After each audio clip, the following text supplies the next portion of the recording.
Okay, so we are doing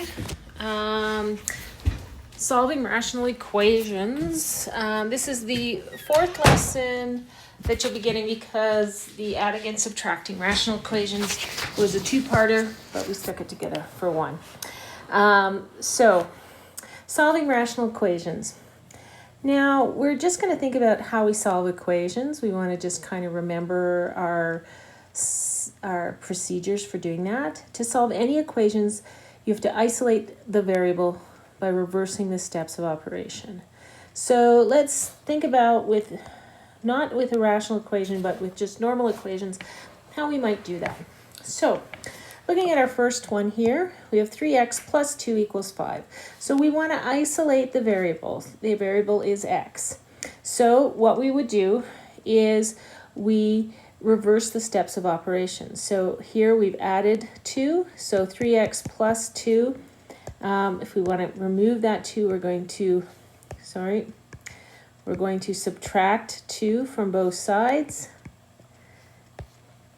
So that would be equal to 5 minus 2. So we would get 3x equals, 5 minus 2 is 3.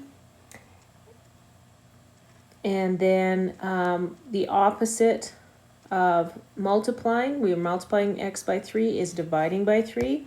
So we're going to divide both sides by 3. And when we do that, we get x is equal to 1. Okay, so we just unwrapped it by doing the opposite operation. We've been doing this a lot. This is something you should be familiar with. Sometimes we have variables on both sides of the equation. Our goal is always get it all on one side of the equation. So I'm going to do that by moving the 3x to the other side. On this side, it's positive. So when we move it to the other side, we're going to be subtracting it. So negative 7 is equal to 10x minus 3x. So we get negative 7 is equal to 7x. We're going to divide both sides by 7. And we get negative 1 equals x. Okay, because these divide out, and this divides out to be 1. So here we go. Now, looking at this next one, it's a little trickier, but we can still solve it. The problem is the x is on the bottom. So what we're going to do is we want to get it out of the denominator. So we're going to multiply both sides by x. On this side, x will divide out with the bottom. We'll get 1 is equal to 2x. Then we divide both sides by 2. The 2 will divide out on this side. And I'll get x equals 1/2. Okay, so we just have to think about what operations will unwrap that equation. Now, we've done a lot with adding and subtracting, and we did some with multiplying, dividing. So we know that one of the ways that we can add and subtract is by finding common denominator. We also, when we're dealing with rational equations, we also have to think about our non-permissible values. So we can't forget about those. So we're going to solve the following equation and state the permissible values. So thinking about the skills we used in adding and subtracting rational equations, we want to think about finding those common denominators. So on the one side of the equation, I have common denominators. So I can do this operation. So I have 3x. So x plus 1 minus 3 will be x minus 2. Because they have common denominators, I can leave them like that. However, across, I don't have common denominators. So I want to make sure that everything has the same common denominators so I can eliminate it. So what I'm going to do is I'm going to multiply this by x over x. That will give me my common denominator. So when I do that, I get x minus 2 over 3x on the one side. And here I'll get negative x over 3x. Now, because I have common denominators, I can eliminate them. And the reason I can eliminate them is if I times both sides by 3x over 1, I can divide out with 3x on this side. 3x divides out with 3x. And on the right-hand side, 3x divides out 3x. So if you have a common denominator for every term in your rational equation, you can just eliminate that denominator. But it has to be a denominator for every term in it. So what am I left with? I'm left with x minus 2 equals negative x. Okay, so I want to solve this. So I'm going to get all my x's on one side. So I have negative 2. If I move this x over, it'll be negative x minus x. So negative 2 is equal to negative 2x. I'm going to divide both sides by negative 2. And they divide out on both sides. And I get, well, negative 2 divided by negative 2 is 1. And x equals 1. However, I also need to include my non-permissible values. Looking at my original equation, I have a 3x in the denominator, so x cannot equal 0. Because if x equals 0, I would have a 0 on the bottom. Okay, so this would be my solution. So let's think about what kind of strategies we can use to solve. We can use similar strategies to solve rational equations as we did when solving equations using fractions. So what can we do? We can, I want to make sure I have a nice color. We can simplify terms.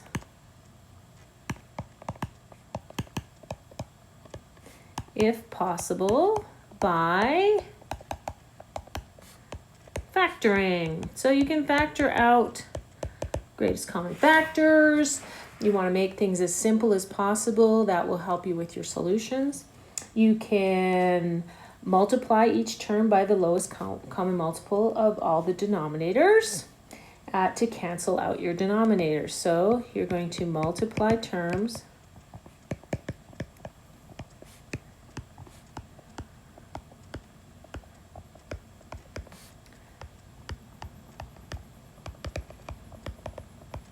I'm going to have to steal this button to cancel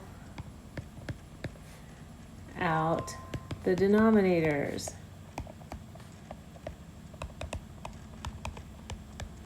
Okay, we want to remember to distribute if necessary.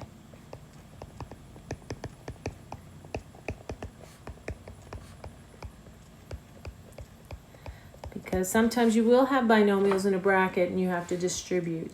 So you want to always make sure that you've done that. Sometimes you're subtracting in that equation. You've got to distribute that negative sign to all the terms following it. And then you solve. Solve by using opposite operations. Okay, you want to isolate up. Oh, my goodness. What am I writing? Opposite operations. I'm going to move this up a little. That will help me. Isolate the variable. Okay. So those are just some tips for how to do these. Okay. Let's do a few more practices and see what happens. Okay. Practice makes perfect. So example number 1. We're dealing with monomial denominators. Far simpler. We will get to binomial denominators. So 5 over 2x plus 3/4 equals 9 over 4x. So what we want to think about is what is our lowest common denominator. So for 2x and 4x, our lowest common multiple is 4x. Okay? So that's what we're going to multiply everything by. So we're going to multiply all the terms by 4x. And we're going to get our lowest common. This is going to allow us to get rid of our denominators. Okay? So 4x times 5 over 2x plus 4x times 3 over 4 equals 9 times 4x over 4x. Now, why did we do this? Because this is going to allow us to get rid of the denominators. So let's see what happens. 4x divided by 2x, I'm left with a 2. 4x divided by 4, I'm left with just an x. And 4x divided by 4x, I'm left with 9. Now I can rewrite that equation and it is no longer rational. So 2 times 5 is 10 plus x times 3 is 3x equals 9. Now all I have to do is rearrange and solve. So I want to isolate my variable, so I'm going to move the 10 over. So it becomes 3x is equal to 9 minus 10.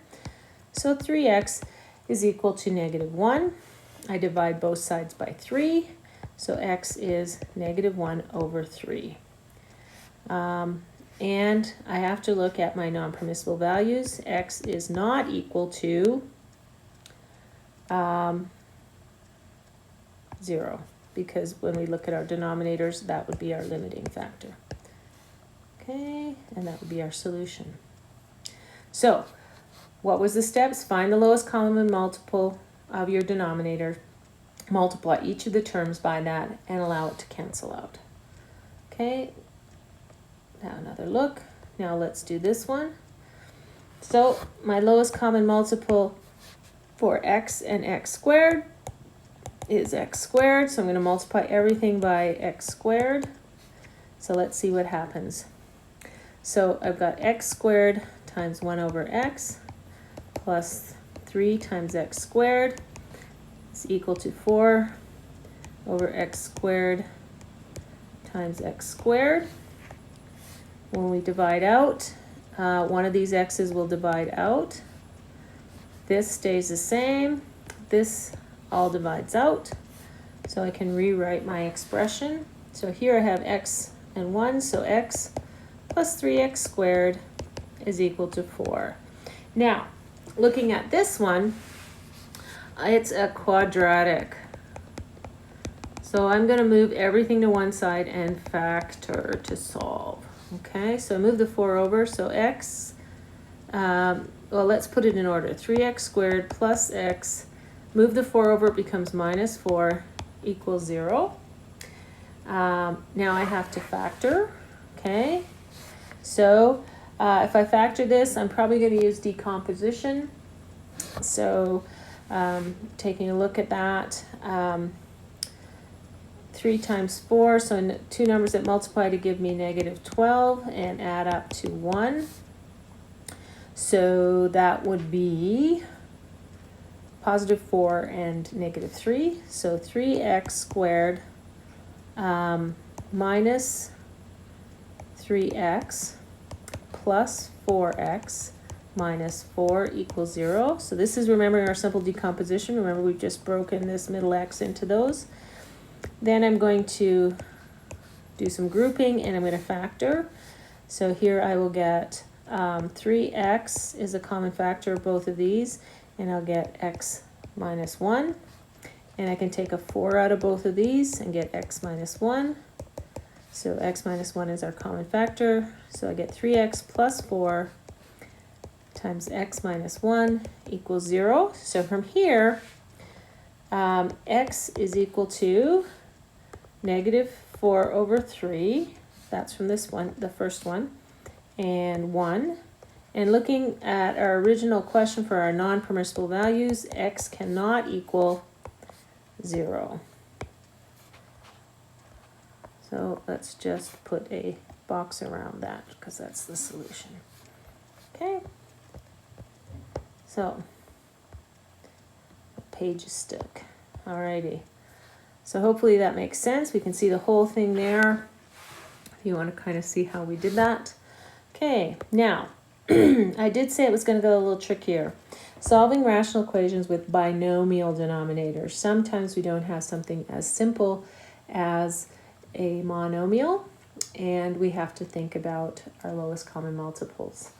It's the same general rule, but there are some tricks. Now, when it is just a fraction times a fraction, or like a rational expression is equal to a rational expression, you can simply cross multiply, and that will help you solve. So if there's only two terms, like one on either side of the equal sign, you can cross multiply to solve. So when we do that, we get 5 times x minus 2 is equal to 3 times x plus 4. Okay, remember to distribute, so I'll get 5x minus 10 is equal to 3x plus 12. And then move all my x's to one side and all my non-x's to the other, so it'll be 5x minus 3x is equal to 12 plus 10. So I've moved the 3x and I've moved the minus 10 over to the opposite side just by doing the opposite operation. And I get 2x is equal to 22. Divide both sides by 2 and I get x is equal to 11. But x, we have to do our non-permissible values. X is not equal to negative 4 and 2. So that's looking up here. We still have to take those into consideration and we still have to put those as part of our answer. Okay. There is another way you can do that, and I can show you that right now. The other way you can do it, so let's look at the other methodology.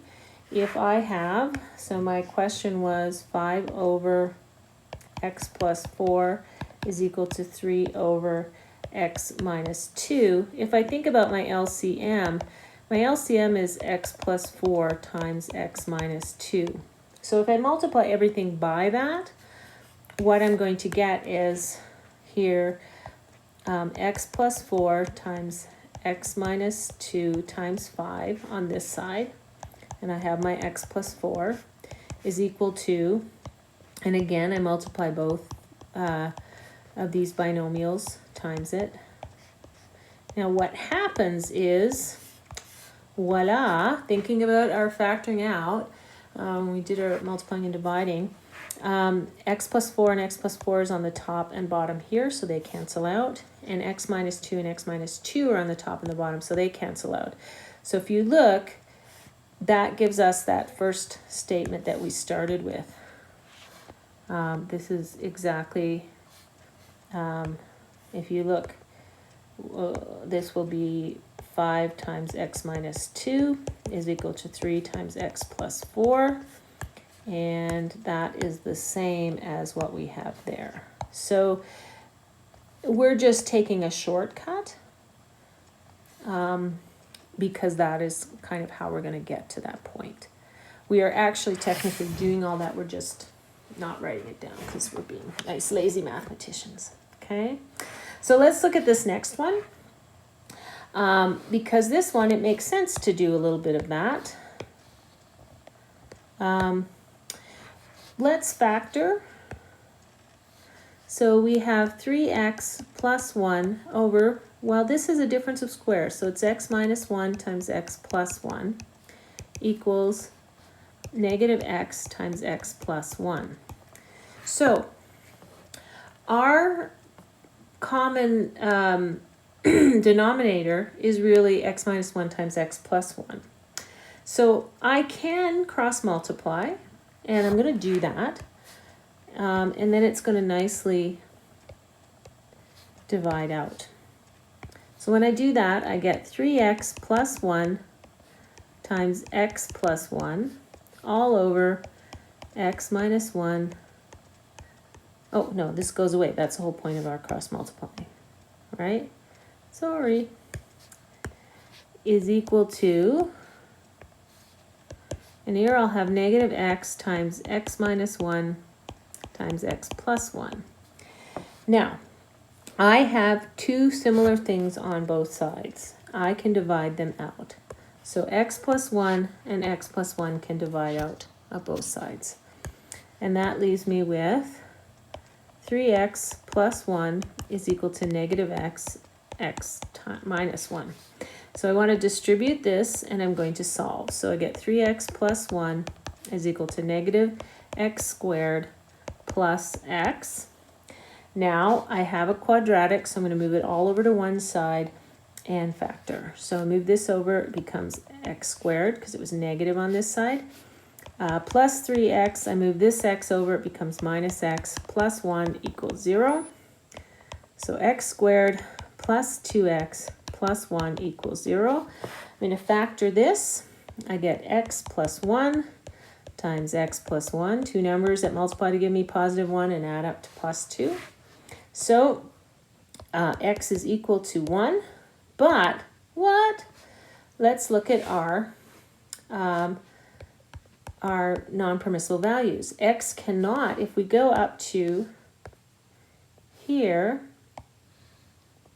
for our non-permissible values, x cannot equal 1 or negative 1. So we would say, since this is one of the non-permissible values, there is no solution.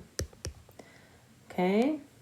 So even though we were able to factor it, we can't use it as a solution because if we substituted 1 back into our original equation, we would get an undefined solution. So this one would have no solution. So you do have to kind of look at those non-permissible values to see if your answer will or won't work. Okay? So that's that whole ball of wax. All right. Oops. Sorry about that, guys. Here we are. So we've got a couple more examples, and we just really need to remember our factoring in order to do this. So let's factor.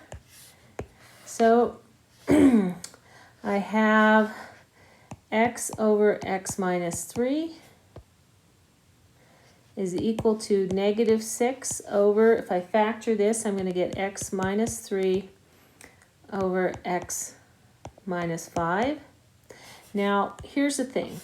I have this x minus 3 on both sides. I can just get rid of it. I can factor it out of both sides. Because it is on both sides, in both terms, I can just eliminate it. It would go away if you did your cross multiplying. But we might as well just get rid of them now. So then we're going to cross multiply with what we have left. Okay? And I get x times x minus 5 is equal to negative 6. Now I distribute, so I get x squared minus 5x is equal to negative 6. It's a quadratic, so we need to factor. Okay, move the negative 6 over, x squared minus 5x plus 6 equals 0. So I need two numbers that multiply to give me 6 and add up to negative 5. So that is x minus 2 times x minus 3 equals 0. So x is equal to, well, according to this, it's equal to 2 and 3. However, let's look at our non-permissible values. X cannot be equal to. If we go back up here for our NPVs, x cannot equal 3, and 5. So from that, because of this one, this is not a solution. Okay, because it's on the non-permissible values list. So x would equal 2. Okay. Alrighty, let's look at the last one here. This one now has 3 terms. So you can't simply cross multiply, but we can do the thing where we multiply everything by the lowest common multiple. So let's figure that out. We have x, oops, I want to have a nice pen, nice color for you guys so you can actually see it. So we have x over x plus 1. That's one of our factors, for our lowest common multiple. X plus 1 over x minus 4. And then on this side, if I factor, I get x minus 4 times x plus 1. There's two numbers that multiply to give me minus 4 and add up to negative 3. So that is negative 4 and positive 1. So x plus 1 and x minus 4 are my factors. So I'm going to multiply everything by those, that LCM. My LCM is x minus 4 times x plus 1. So here I'll have x times x minus 4, x plus 1, all over x plus 1, minus, I'll have x plus 1 times x minus 4, x plus 1, all over x minus 4. And on this side, I'll have 5 times x minus 4, x plus 1, all over x minus 4, x plus 1. Now, let's do some canceling out. Over here, x plus 1 cancels out of both top and bottom. Middle term, x minus 4 cancels out of both the top and the bottom. And on the right-hand side, x minus 4 and x minus 4 cancel out, and x plus 1 and x plus 1 cancel out. So from that, I'm left with x times x minus 4 minus x plus 1 times x plus 1, I'm going to have some foiling to do, is equal to 5. Okay, so let's solve. So here we're going to distribute, right? So I'm going to distribute my x. Here I'll have to use FOIL. Okay, so x squared minus 4x minus, I'm keeping the brackets because I don't want to forget about that negative sign. So I'm going to get x squared plus 2x plus 1 equals 5. Now I want to distribute this negative sign. I don't want to forget about that. So I'll have x squared minus 4x minus x squared minus 2x minus 1 equals 5. Now let's collect the like terms, and we're probably going to, well, let's see what happens. Look, I have an x squared and a minus x squared. So those x squareds go away. I no longer have a quadratic. Yay, that means no factoring. So I get negative 6x minus 1 equals 5. Move that negative 1 over. Negative 6x equals 6 because it becomes positive. So x will equal negative 1. Now, in permissible values, we have to look at up there. X cannot equal negative 1 or 4. So that means this is not a solution because of this. So there is no solution. My no solutions are, I always kind of jump to the ln. So let me write that out pretty. Okay. So sometimes you're going to have no solution because of those non-permissible values. Alrighty. So hopefully this makes sense. A lot of it is just thinking like fractions where you're finding the lowest common denominator and you're trying to get rid of the denominators by multiplying everything by that value. Our extra practice questions in your workbook, page 240, 247, or 240, that says 420. I think I have dyslexia.